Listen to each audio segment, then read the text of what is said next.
അപ്പോ നമുക്ക് കേരളത്തിലെ കലാരൂപങ്ങളെക്കുറിച്ചുള്ള ഈ യാത്ര തുടങ്ങിയാലോ? ആദ്യത്തെ ചോദ്യം തിരുവാതിര കളിയെക്കുറിച്ചാണ്. ഇതിൽ കുറച്ച് പ്രസ്താവനകളുണ്ട്. നമുക്ക് ഓരോന്നായി നോക്കാം. ഒന്നാമത്തത്, ഇത് സ്ത്രീകളാണ് അവതരിപ്പിക്കുന്നത്. ഉം, രണ്ടാമത്തത്, ഇത് ധനുമാസത്തിലാണ് അവതരിപ്പിക്കുന്നത്. പിന്നെ വിളക്കിനു ചുറ്റും കൈകൊട്ടിയാണ് ഇത് കളിക്കുന്നത്. ശരി. അവസാനത്തത്, ഇതൊരു ആയോധന കലാരൂപമാണ്. അപ്പോ ഇതിൽ ഏതൊക്കെയാണ് ശരി? ഓപ്ഷൻസ്: എ 1 and 2 മാത്രം, ബി 2 and 3 മാത്രം, സി 1, 2 and 3, ഡി എല്ലാം ശരിയാണ്. ആ ഇതിന്റെ ഉത്തരം ഓപ്ഷൻ സി ആണ്. അതായത് ആദ്യത്തെ 3 പ്രസ്താവനകളും ശരിയാണ്. ഓ, അപ്പൊ ഇതൊരു ആയോധന കലയല്ല. അല്ല, തിരുവാതിര കളി എന്ന് പറയുന്നത് സ്ത്രീകൾ അവതരിപ്പിക്കുന്ന വളരെ മനോഹരമായൊരു നൃത്തരൂപമാണ്. പിന്നെ ഓണത്തിനും തിരുവാതിരയ്ക്കും, പ്രത്യേകിച്ച് ധനുമാസത്തിലെ തിരുവാതിരയ്ക്കാണ് ഇത് കളിക്കുന്നത്. ആ, വിളക്കിനു ചുറ്റും കളിക്കുന്നതിനും പ്രത്യേകതയുണ്ടല്ലേ? തീർച്ചയായും. ഒരു നിലവിളക്ക് നടുവിൽ വയ്ക്കും. എന്നിട്ട് അതിനു ചുറ്റും സ്ത്രീകൾ കൈകൊട്ടി പാട്ടുപാടി പതിയെ ചുവടുവയ്ക്കും. 4ാമത്തെ പ്രസ്താവന തീർത്തും തെറ്റാണ്. അതായത് ലിറ്റിൽ സിംഗം ചെയ്യുന്ന പോലത്തെ ഫൈറ്റൊന്നും ഇതിലില്ല. ഹേയ് ഇല്ല. ഇതൊരു ദാമ്പത്യ സൗഖ്യത്തിനു വേണ്ടിയുള്ള പ്രാർത്ഥന പോലെ വളരെ ലളിതമായ ഒരു നൃത്തമാണ്. വളരെ നന്നായി മനസ്സിലായി. ഇനി നമുക്ക് അടുത്ത കലാരൂപത്തിലേക്ക് പോകാം. മാർഗം കളി. ആ, മാർഗം കളി. ഇതിനെക്കുറിച്ചും കുറച്ച് കാര്യങ്ങൾ പറയുന്നുണ്ട്. ഒന്നാമത്തേത്, ഇത് സെന്റ് തോമസിന്റെ ചരിത്രവുമായി ബന്ധപ്പെട്ടിരിക്കുന്നു. രണ്ടാമത്, ഇത് കേരളത്തിലെ ക്രിസ്ത്യാനികളുടെ കലാരൂപമാണ്. ഉം, മൂന്നാമത്, കഥകളി പോലെ വലിയ മുഖത്തെഴുത്തിതിനുണ്ട്. പിന്നെ 4ാമത്, കത്തിച്ച നിലവിളക്കിനു ചുറ്റുമാണിത് അവതരിപ്പിക്കുന്നത്. ശരി. അപ്പോൾ ഓപ്ഷൻസ്: എ 1 and 2 മാത്രം, ബി 1, 2 and 4, സി 3 മാത്രം, ഡി 2 and 3 മാത്രം. ഇതിൽ ഏതാണ് ശരി? ഇതിൽ ശരിയായ ഉത്തരം ഓപ്ഷൻ ബി ആണ്. അതായത് 1ാമത്തെയും 2ാമത്തെയും 4ാമത്തെയും പ്രസ്താവനകൾ ശരിയാണ്. ക്രിസ്ത്യാനികളുടെ, പ്രത്യേകിച്ച് സുറിയാനി ക്രിസ്ത്യാനികളുടെ ഒരു പ്രധാനപ്പെട്ട കലാരൂപമാണ്. ഇതിന്റെ പാട്ടുകൾ സെന്റ് തോമസിനെ കുറിച്ചാണെന്ന് പറഞ്ഞല്ലോ. അതേ, അതിലെ പാട്ടുകൾ മുഴുവൻ തോമാശ്ലീഹയുടെ ചരിത്രമാണ് പറയുന്നത്. പിന്നെ തിരുവാതിരകളി പോലെ തന്നെ ഒരു നിലവിളക്ക് നടുവിൽ വെച്ചിട്ട് അതിനു ചുറ്റുമാണ് ഇതും കളിക്കുന്നത്. വേഷം വളരെ ലളിതമാണല്ലേ? വളരെ ലളിതമാണ്. കഥകളിയിലെ പോലെ വലിയ ചമയങ്ങളോ മുഖത്തെഴുത്തോ ഒന്നുമില്ല. വെള്ളച്ചട്ടയും മുണ്ടുമാണ് ഇവരുടെ വേഷം. വളരെ സിമ്പിളാണ്. കൊള്ളാം. അപ്പോ അടുത്തത് നമ്മുടെ എല്ലാവരുടെയും ഇഷ്ടപ്പെട്ട ഒപ്പനയെക്കുറിച്ചാണ്. ആ, ഒപ്പന. ഇതില് ശരിയായ കാര്യങ്ങൾ ഏതൊക്കെയാണെന്ന് നോക്കാം. 1, മുസ്ലിം സമുദായത്തിൽ ഇതിന് പ്രചാരമുണ്ട്. 2, വിവാഹവേളകളിലാണ് ഇത് അവതരിപ്പിക്കുന്നത്. ശരിയാണ്. 3, മണവാട്ടി നടുവിലിരിക്കുന്നു. 4, പുരുഷന്മാർക്ക് മാത്രമേ ഒപ്പന അവതരിപ്പിക്കാൻ കഴിയൂ. ഇതിൽ ഏതാണ് ശരി? ഇതിലെ ശരി ഉത്തരം ഓപ്ഷൻ ഡി ആണ്.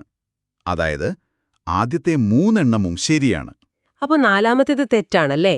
പുരുഷന്മാർക്കും കളിക്കാം. അതെ, ആ പ്രസ്താവന തെറ്റാണ്. ഒപ്പന എന്ന് പറഞ്ഞാൽ നമുക്കെല്ലാവർക്കും അറിയാം, മുസ്ലിം സമുദായത്തിലെ, പ്രത്യേകിച്ച് മലബാറിലെ കല്യാണ ആഘോഷങ്ങളുടെ ഒരു പ്രധാന ഭാഗമാണിത്.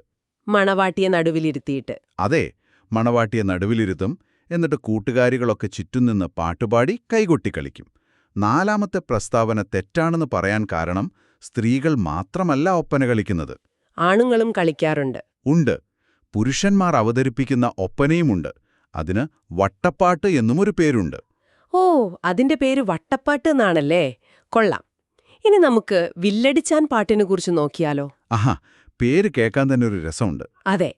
ഇതിലെ പ്രസ്താവനകൾ: 1, പ്രധാന വാദ്യോപകരണം വില്ലാണ്. 2, തെക്കൻ കേരളത്തിലാണ് ഇതിനു പ്രചാരം. 4, ഇത് പൂർണ്ണ നിശബ്ദതയിലാണ് അവതരിപ്പിക്കുന്നത്. ഇതില് ശരിയായവ ഏതാണ്? ഇതിലെ ശരി ഉത്തരം ഓപ്ഷൻ എ ആണ്. അതായത് ആദ്യത്തെ 3 കാര്യങ്ങളും ശരിയാണ്. അപ്പം നിശബ്ദമായിട്ടല്ല ഇത് ചെയ്യുന്നത്? അല്ല. പേര് കേൾക്കുമ്പോഴേ അറിയാമല്ലോ, വില്ലാണ് ഇതിലെ പ്രധാന ഉപകരണം. ഈ വില്ലിന്റെ ഞാണിൽ നിറയെ മണികൾ കെട്ടിയിട്ടുണ്ടാവും. ഓ. പിന്നെ ഇത് തെക്കൻ കേരളത്തിൽ, പ്രത്യേകിച്ച് ക്ഷേത്രോത്സവങ്ങളുമായിട്ടൊക്കെ ബന്ധപ്പെട്ട് അവതരിപ്പിക്കുന്ന ഒരു കലാരൂപമാണ്. 4ാമത്തെ പ്രസ്താവന തീർത്തും തെറ്റാണ്. ഇതിൽ താളത്തിലുള്ള പാട്ടും കഥാപ്രസംഗവും ഒക്കെയുണ്ട്. വില്ലിൽ കൊട്ടി താളമിട്ടാണ് കഥകൾ പറയുന്നത്. അടിപൊളി. ഇനി വടക്കൻ കേരളത്തിലെ ഒരു ഗംഭീര കലാരൂപത്തിലേക്ക് പോകാം. തെയ്യം. ആഹാ, തെയ്യം. ഇതിനെക്കുറിച്ചുള്ള ശരിയായ പ്രസ്താവനകൾ ഏതൊക്കെയാണ്? 1, വടക്കൻ മലബാറിലെ ഒരു അനുഷ്ഠാന കലാരൂപമാണിത്. 2 ഇതിൽ വിപുലമായ വേഷവിധാനങ്ങളും ചമയങ്ങളുമുണ്ട്. ശരിയാണ്. 3 ചെണ്ടയാണ് പ്രധാന വാദ്യോപകരണം. 4 ഇതിനെ കളിയാട്ടം എന്നും വിളിക്കുന്നു. ഇതിൽ ശരിയായ ഉത്തരം ഓപ്ഷൻ ഡി ആണ്. പറഞ്ഞ 4 കാര്യങ്ങളും ശരിയാണ്. ഓ, എല്ലാം ശരിയാണല്ലേ? അതെ.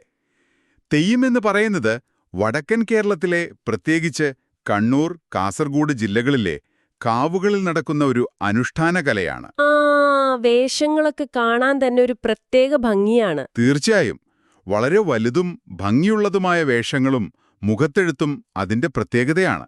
പിന്നെ ചെണ്ടയുടെ ഗംഭീര താളത്തിനൊപ്പമാണ് തെയ്യം ഉറഞ്ഞാടുന്നത്. ഇതിന് കളിയാട്ടം എന്നും പേരുണ്ടല്ലേ? ഉണ്ട്. ഇതിന് കളിയാട്ടം എന്നും പേരുണ്ട്. ശരിക്കും തെയ്യം എന്ന വാക്ക് വന്നത് ദൈവം എന്ന വാക്കിൽ നിന്നാണ്.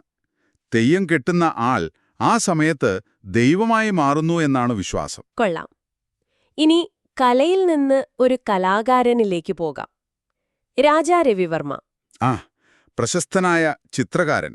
അതെ, അദ്ദേഹത്തെക്കുറിച്ചുള്ള ശരിയായ കാര്യങ്ങൾ ഏതൊക്കെയാണ്? 1 അദ്ദേഹം പ്രശസ്തനായൊരു ചിത്രകാരനായിരുന്നു. 2 അദ്ദേഹം കിളിമാനൂർ കൊട്ടാരത്തിൽ നിന്നുള്ളയാളാണ്. 3 തന്റെ രചനകൾക്കായി അദ്ദേഹം ഓയിൽ പെയിന്റുകൾ ഉപയോഗിച്ചു. 4 അദ്ദേഹം പുരാണ കഥാപാത്രങ്ങളെ ഒരിക്കലും വരച്ചിട്ടില്ല. ഇതിലെ ശരിയായ ഉത്തരം ഓപ്ഷൻ എ ആണ്. അതായത് ആദ്യത്തെ 3 പ്രസ്താവനകളും ശരിയാണ്. അപ്പോൾ 4മത്തേത് തീർച്ചയായും തെറ്റാണ്. തീർച്ചയായും. രാജാ രവിവർമ്മ ലോകം മുഴുവൻ അറിയപ്പെടുന്ന ഒരു ഇന്ത്യൻ ചിത്രകാരനാണ്. അദ്ദേഹം തിരുവനന്തപുരത്തിനടുപ്പുള്ള കിളിമാനൂർ കൊട്ടാരത്തിലാണ് ജനിച്ചത്.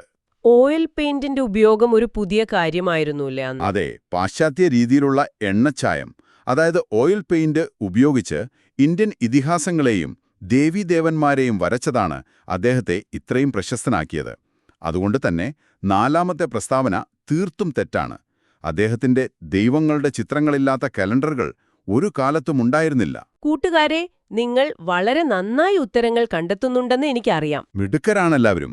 ഇതുപോലെ ഇനിയും ഒരുപാട് കാര്യങ്ങൾ പഠിക്കാൻ ഞങ്ങളുടെ ഈ ചാനൽ ഇഷ്ടമായെങ്കിൽ ഇപ്പോൾ തന്നെ ലൈക്ക് ചെയ്യുക, സബ്സ്ക്രൈബ് ചെയ്യുക. നിങ്ങളുടെ കൂട്ടുകാർക്കും അയച്ചു കൊടുക്കാൻ മറക്കരുതേ. അതെ, നമുക്ക് ഒരുമിച്ച് പഠിച്ച് മിടുക്കരാവാം. അപ്പോൾ നമുക്ക് അടുത്ത ചോദ്യത്തിലേക്ക് പോയാലോ? പോകാം. അടുത്തത് സ്വാതി തിരുനാളിനെക്കുറിച്ചാണ്. സംഗീതജ്ഞനായ രാജാവ്. അതെ, പ്രസ്താവനകൾ ഇവയാണ്. 1 അദ്ദേഹം തിരുവിതാംകൂർ രാജാവായിരുന്നു. 2 പല ഭാഷകളിലായി അദ്ദേഹം ഗാനങ്ങൾ രചിച്ചു. 3 ജീവിതത്തിൽ ഒരു പാട്ട് മാത്രമേ അദ്ദേഹം എഴുതിയുള്ളൂ. ഒരു പാട്ട് മാത്രമോ? അതെ. അപ്പോൾ ഓപ്ഷൻസ് എ 1 and 2 ശരി, ബി 2 and 3 മാത്രം ശരി, സി 1 and 3 മാത്രം ശരി. ഇതിൽ ശരിയായ ഉത്തരം ഓപ്ഷൻ എ ആണ്. 1ഉം 2ഉം പ്രസ്താവനകൾ ശരിയാണ്. സ്വാതി തിരുനാൾ തിരുവിതാംകൂർ ഭരിച്ചിരുന്ന ഒരു മഹാരാജാവായിരുന്നു അല്ലേ? അതെ, അദ്ദേഹം ഒരു രാജാവ് മാത്രമല്ല, ഒരു വലിയ സംഗീതജ്ഞൻ കൂടിയായിരുന്നു. ഒരുപാട് ഭാഷകളിൽ പാട്ടുകൾ എഴുതിയിട്ടുണ്ടല്ലേ? ഉണ്ട്. മലയാളം, സംസ്കൃതം, ഹിന്ദി, തെലുങ്ക്, കന്നഡ, അങ്ങനെ ഒരുപാട് ഭാഷകളിൽ അദ്ദേഹം കൃതികൾ രചിച്ചിട്ടുണ്ട്. അതുകൊണ്ട് ഒരു പാട്ട് മാത്രമേ എഴുതിയുള്ളൂ എന്നത് തീർത്തും തെറ്റായ ഒരു കാര്യമാണ്. 100 കണക്കിന് പാട്ടുകൾ അദ്ദേഹം എഴുതിയിട്ടുണ്ട്. അദ്ദേഹത്തിന് വേറൊരു പേരുണ്ടല്ലോ, ഗർഭശ്രീമാൻ എന്ന്. ആഹാ, അത് ശരിയാണ്. അദ്ദേഹം ജനിക്കുന്നതിന് മുൻപ് തന്നെ രാജാവായി പ്രഖ്യാപിക്കപ്പെട്ടതുകൊണ്ടാണ് ആ പേര് വന്നത്. കൊള്ളം, പുതിയൊരറിവാണ്. ഇനി നമുക്ക് മാപ്പിളപ്പാട്ടിനെക്കുറിച്ച് സംസാരിക്കാം. ഓക്കെ. ഇതിനെക്കുറിച്ചുള്ള ശരിയായ വസ്തുതകൾ ഏതൊക്കെയാണ്? 1 അറബി മലയാളം ഭാഷാഭേദമാണ് ഉപയോഗിക്കുന്നത്. 2 മോയിൻകുട്ടി വൈദ്യർ പ്രശസ്തനായ കവിയാണ്. 3 മലബാർ മേഖലയിലാണിതിന് പ്രചാരം. 4മത്തേത് ഇത് കഥകളി പോലെയുള്ള ഒരു ശാസ്ത്രീയ കലാരൂപമാണ്. ഇതിൽ ആദ്യത്തെ 3 എണ്ണമാണ് ശരിയെന്ന് പറയുന്നു. അതെ, ആ ഉത്തരം ശരിയാണ്. അതായത് ഓപ്ഷൻ സി ആണ് ശരി. ആദ്യത്തെ 3 പ്രസ്താവനകളും ശരിയാണ്. എന്താണ് ഈ അറബി മലയാളം? അത് മലയാളം ലിപിയിൽ അറബി വാക്കുകൾ ഒരുപാട് ചേർത്തുള്ള ഒരു ഭാഷാരീതിയാണ്. മാപ്പിളപ്പാട്ടുകൾ കൂടുതലും ഈ ഭാഷയിലാണ് എഴുതിയിട്ടുള്ളത്. പിന്നെ മൊയിൻകുട്ടി വൈദ്യരെ മാപ്പിളപ്പാട്ടിന്റെ മഹാകവി എന്നാണ് അറിയപ്പെടുന്നത്. ഇത് മലബാറിൽ വളരെ പോപ്പുലർ ആണല്ലേ? അതെ, മലബാർ മേഖലയിൽ വളരെ പ്രചാരമുള്ളൊരു സംഗീതശാഖയാണിത്. പക്ഷെ ഇതൊരു ശാസ്ത്രീയ കലയല്ല, അതൊരു നാടൻപാട്ട് പാരമ്പര്യത്തിൽ വരുന്നതാണ്. ഓക്കെ, അപ്പൊ നാടൻപാട്ടുകളെക്കുറിച്ച് പറഞ്ഞ സ്ഥിതിക്ക് അതിനെപ്പറ്റിയാവാം അടുത്തത്. ആവാം. നാടൻപാട്ടുകളെ വിവരിക്കുന്ന പ്രസ്താവനകൾ ഏതൊക്കെയാണ്? 1 അവ വായ്മൊഴിയായി കൈമാറ്റം ചെയ്യപ്പെടുന്നു. 2 അവ കൃഷിയും തൊഴിലുമായി ബന്ധപ്പെട്ടിരിക്കുന്നു. ശരി. 3 അവ സാധാരണക്കാരുടെ ജീവിതത്തെ പ്രതിഫലിപ്പിക്കുന്നു. 4 ഭാഷ ലളിതവും സംസാരശൈലിയിലുള്ളതുമാണ്. ഇതിലേതാണ് ശരി? ഇതില് എനിക്ക് തോന്നുന്നു എല്ലാം ശരിയാണെന്ന്. അതെ, ഉത്തരം ഓപ്ഷൻ ഡി ആണ്. എല്ലാ പ്രസ്താവനകളും ശരിയാണ്. നാടൻ പാട്ടുകളെന്ന് പറഞ്ഞാല് അത് എഴുതിവെച്ചതല്ല, തലമുറകളായി പാടി പകർന്നു വരുന്നവയാണ്. കൃഷി ചെയ്യുമ്പോഴും വള്ളം തുഴയുമ്പോഴും ഒക്കെ പാടുന്ന പാട്ടുകൾ. അതെ, അതുകൊണ്ടുതന്നെ സാധാരണ മനുഷ്യരുടെ സന്തോഷവും ദുഃഖവും വിശപ്പും എല്ലാം ഉണ്ടാകും ആ പാട്ടുകളിൽ. ഭാഷ വളരെ ലളിതമായിരിക്കും. ശാസ്ത്രീയ സംഗീതം പോലെ കർശനമായ നിയമങ്ങളൊന്നും ഇതിനില്ല. അപ്പോൾ നേരത്തെ പറഞ്ഞ വട്ടപ്പാട്ടിനെക്കുറിച്ച് ഒന്നുകൂടി നോക്കാം. ഓക്കെ. ഇതിനെക്കുറിച്ചുള്ള ശരിയായ പ്രസ്താവനകൾ ഏതൊക്കെയാണ്? 1 ഇത് പുരുഷന്മാരാണ് അവതരിപ്പിക്കുന്നത്. 2 ഇതിൽ കൈകൊട്ടൽ ഉൾപ്പെടുന്നു. 3 ഇത് സ്ത്രീകളാണ് അവതരിപ്പിക്കുന്നത്. ഇതിൽ 1ഉം 2ഉം പ്രസ്താവനകളാണ് ശരി. അതെ, ഉത്തരം ശരിയാണ്. വട്ടപ്പാട്ട് പുരുഷന്മാർ അവതരിപ്പിക്കുന്ന ഒരു കലാരൂപമാണ്. ഒപ്പനയുടെ ഒരു പുരുഷരൂപമായിട്ട് ഇതിനെ കാണാം. അപ്പോ അവർ വട്ടത്തിൽ നിന്ന് കൈകൊട്ടി പാട്ടുപാടി കളിക്കുന്നു. അതെ, മലബാറിലെ മുസ്ലിങ്ങൾക്കിടയിലാണ് ഇതിന് കൂടുതൽ പ്രചാരം. 3ാമത്തെ പ്രസ്താവന തെറ്റാണ്. ഇനി നമുക്ക് ശാസ്ത്രീയ സംഗീതത്തെക്കുറിച്ച് സംസാരിച്ചാലോ? ആവാം. 2 കർണാടക സംഗീതം ഇതിന്റെ ഒരു പ്രധാന ശാഖയാണ്. 3 ഇത് പ്രത്യേക രാഗങ്ങളും താളങ്ങളും പാലിക്കുന്നു. 4 ആർക്കും ഇത് ഒരു ദിവസം കൊണ്ട് പഠിച്ചെടുക്കാം. ഒരു ദിവസം കൊണ്ടോ? അതെ. ഇതിൽ ശരിയായ ഉത്തരം 1ഉം 2ഉം 3ഉം പ്രസ്താവനകളാണ്. തീർച്ചയായും. ശാസ്ത്രീയ സംഗീതം പഠിക്കാൻ ചിട്ടയായ വർഷങ്ങളുടെ പരിശീലനം, അതായത് സാധകം, ആവശ്യമാണ്. കർണാടക സംഗീതം ദക്ഷിണേന്ത്യയിൽ വളരെ പ്രചാരത്തിലുള്ള ഒന്നാണല്ലേ? അതെ. ദക്ഷിണേന്ത്യയിൽ പ്രചാരത്തിലുള്ള കർണാടക സംഗീതം ശാസ്ത്രീയ സംഗീതത്തിന്റെ പ്രധാന ഭാഗമാണ്. ഓരോ പാട്ടും പ്രത്യേക രാഗത്തിലും താളത്തിലുമാണ് ചിട്ടപ്പെടുത്തിയിരിക്കുന്നത്. അപ്പോൾ ഒരു ദിവസം കൊണ്ട് മഞ്ചാടിക്കുരു പെറുക്കുന്നതുപോലെ എളുപ്പത്തിൽ പഠിക്കാൻ പറ്റില്ല. ഒരിക്കലുമില്ല. അതുകൊണ്ട് 4ാമത്തെ പ്രസ്താവന തീർത്തും തെറ്റാണ്. ഇനി നമ്മുടെ ലോകപ്രശസ്തമായ കഥകളിയെക്കുറിച്ച് സംസാരിക്കാം. കഥകളി ഇതൊരു ദൃശ്യകലയാണ്. 2 മുഖഭാവങ്ങൾക്ക്, അതായത് ഭാവങ്ങൾക്ക് പ്രാധാന്യമുണ്ട്. ശരിയാണ്. 3 കഥ പറയാൻ കൈമുദ്രകൾ ഉപയോഗിക്കുന്നു. 4 നടന്മാർ ഉടനീളം ഉച്ചത്തിൽ സംഭാഷണങ്ങൾ പറയുന്നു. ഇതിൽ ശരിയായ ഉത്തരം ഓപ്ഷൻ സി ആണ്. അതായത് ആദ്യത്തെ 3 അപ്പോ നടന്മാർ സംസാരിക്കാറില്ലേ? ഇല്ല. കഥകളി നമ്മൾ ആസ്വദിക്കുന്ന ഒരു കലാരൂപമാണ്. അതുകൊണ്ട് അതൊരു ദൃശ്യകലയാണ്. കഥാപാത്രങ്ങളുടെ വികാരങ്ങൾ കാണിക്കുന്നത് മുഖത്തെ ഭാവങ്ങളിലൂടെയാണ്. കൈകൾ കൊണ്ട് മുദ്രകൾ കാണിക്കുമല്ലോ. അതെ, കൈകൾ കൊണ്ട് കാണിക്കുന്ന മുദ്രകളിലൂടെയാണ് അവർ കഥ പറയുന്നത്. കഥകളിയിൽ നടന്മാർ സംസാരിക്കാറില്ല. അവർക്ക് വേണ്ടി പിന്നണിയിൽ ഗായകർ പാടുകയാണ് ചെയ്യുന്നത്. അതുകൊണ്ട് 4ാമത്തെ പ്രസ്താവന തെറ്റാണ്.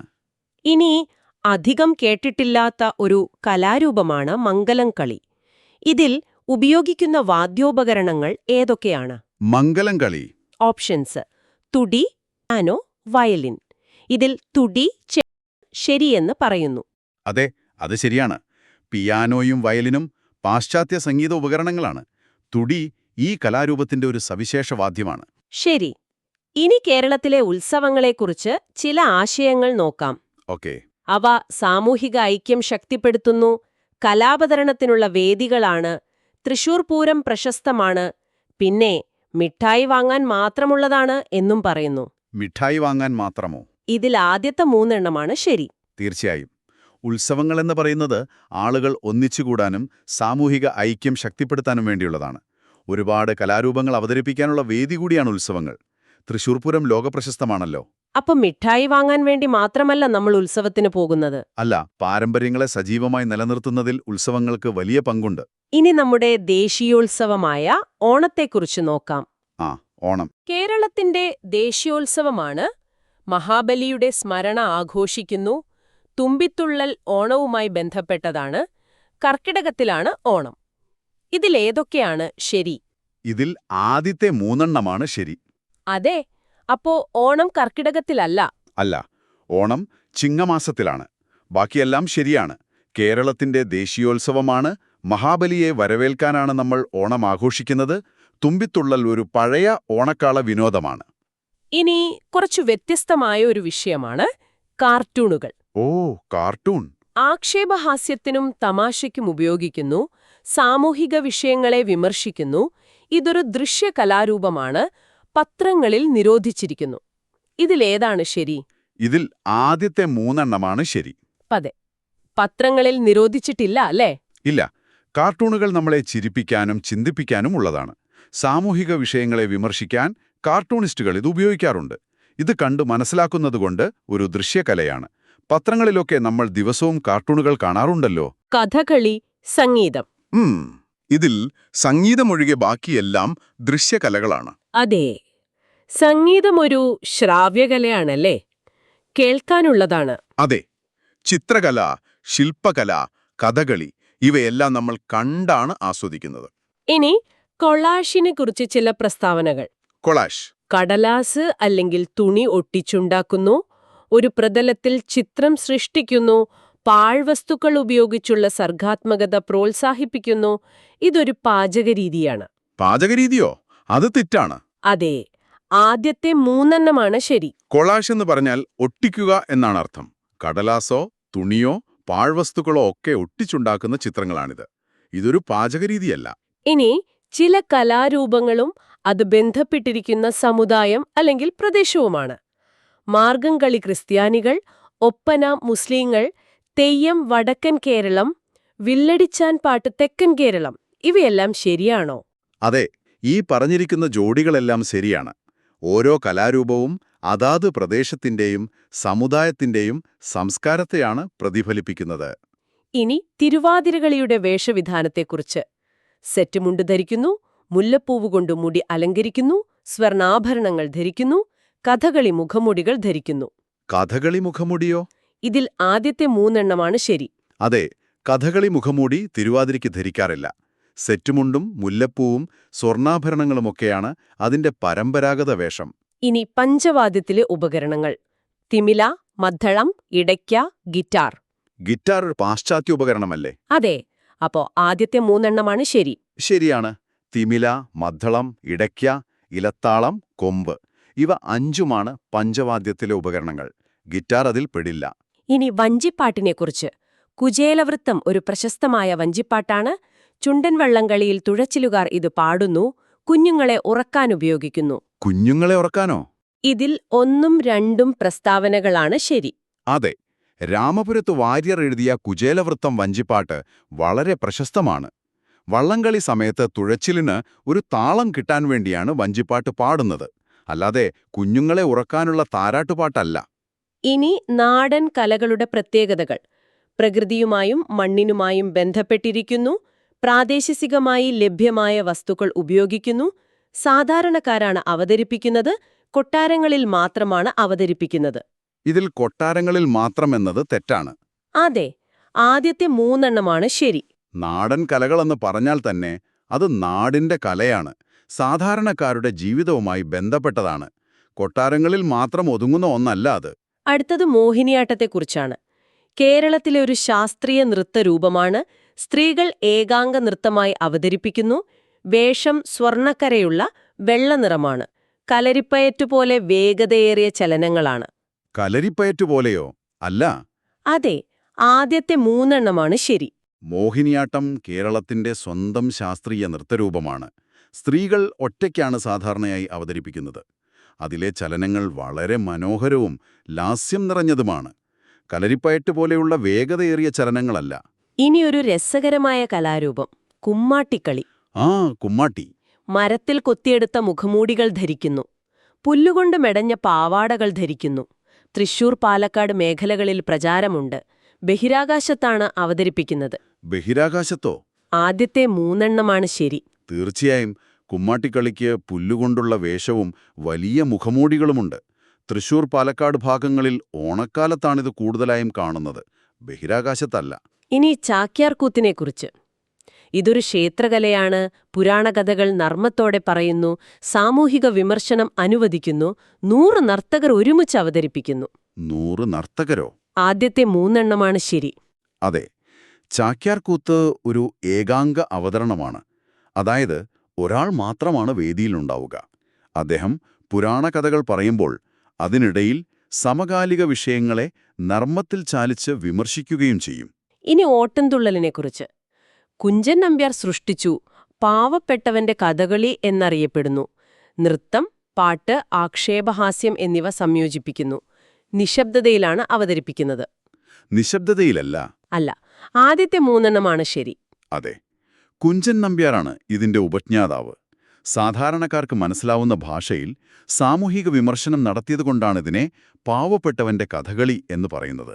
ഇതിൽ പാട്ടും നൃത്തവും അഭിനയവും എല്ലാമുണ്ട്. ഇനി മലബാറിലെ മുസ്ലിങ്ങളുടെ കലാരൂപമാണ്. ദഫ് എന്ന വാദ്യം ഉപയോഗിക്കുന്നു. അവതാരകർ വട്ടത്തിൽ ചലിക്കുന്നു. പന്തുകൾ കൊണ്ടുള്ള അഭ്യാസങ്ങൾ ഇതിലുണ്ട്. പന്തുകൾ കൊണ്ടുള്ള അഭ്യാസമോ? ഇല്ല. ആദ്യത്തെ മൂന്നെണ്ണമാണ് ശരി. അതെ, ദഫ് എന്ന വാദ്യം കൊട്ടിക്കൊണ്ടുള്ള ഒരു സംഘനൃത്തമാണിത്. മലബാറിലെ മുസ്ലിങ്ങൾക്കിടയിലാണ് പ്രചാരം. പന്തുകൊണ്ടുള്ള കളിയൊന്നും ഇതിലില്ല. കേരള കലാമണ്ഡലത്തിന്റെ പ്രാധാന്യത്തെക്കുറിച്ചാണ് അടുത്തത്. കലകൾ പഠിക്കാനുള്ള പ്രധാന കേന്ദ്രമാണ്. വള്ളത്തോൾ നാരായണ മേനോൻ സ്ഥാപിച്ചു. കഥകളിയെയും മോഹിനിയാട്ടത്തെയും സംരക്ഷിക്കുന്നു. ഇതിലെല്ലാ പ്രസ്താവനകളും ശരിയാണ്. അതെ, ഉത്തരം ശരിയാണ്. നമ്മുടെ കലകളെ സംരക്ഷിക്കാനും പഠിപ്പിക്കാനും വേണ്ടി മഹാകവി വള്ളത്തോൾ സ്ഥാപിച്ചതാണ് കലാമണ്ഡലം. തൃശൂരിലെ ചെറുതുരുത്തിയിലാണിത്. ഇനി അവസാനമായി തെയ്യം കലാകാരന്മാരെക്കുറിച്ച്. അവർ പ്രത്യേക സമുദായങ്ങളിൽപ്പെട്ടവരാണ്. കർശനമായ വ്രതങ്ങൾ അനുഷ്ഠിക്കുന്നു. പ്രകൃതിദത്ത നിറങ്ങൾ കൊണ്ട് ശരീരം ചായം പൂശുന്നു. ഈ പറഞ്ഞ 3 കാര്യങ്ങളും ശരിയാണ്. കൊല്ലാം കൂട്ടുകാരെ, കേരളത്തിലെ എത്രയെത്ര കലാരൂപങ്ങളെക്കുറിച്ചാണ് നമ്മളിന്ന് പഠിച്ചത്. അതെ, ഡോറ ഓരോ സ്ഥലത്തും പോയി പുതിയ കാര്യങ്ങൾ പഠിക്കുന്നത് പോലെ നമ്മളും ഇന്ന് കലകളുടെ ഒരു വലിയ ലോകം കണ്ടുപിടിച്ചു. ശരിക്കും പഠനം എപ്പോഴും ഇങ്ങനെ ഒരു ഉത്സവം പോലെ ആവണം, അല്ലേ? തീർച്ചയായും. ഇനിയും ഒരുപാട് കാര്യങ്ങൾ പഠിക്കാനും കണ്ടെത്താനുമുണ്ട്. എല്ലാവരും നല്ല മിടുക്കരായി വളരട്ടെ. ഈ ചാനലിൽ നിങ്ങൾക്ക് പഠിക്കാൻ സഹായകരമായ ഒരുപാട് വീഡിയോകൾ ഇനിയുമുണ്ട്. Science quiz, social science quiz, കണക്ക് ക്വിസ്, കൂടാതെ 4ാം ക്ലാസ്സിലെ മറ്റു പാഠങ്ങളുടെ ചോദ്യോത്തരങ്ങളും വർക്കുകളുമെല്ലാം നിങ്ങൾക്ക് ഞങ്ങളുടെ ചാനലിൽ കാണാം. അപ്പോ എല്ലാം കണ്ടു പഠിക്കണം കേട്ടോ. അതെ, അപ്പോൾ അടുത്ത വീഡിയോയിൽ കാണാം. എല്ലാവർക്കും ബൈ. ബൈ.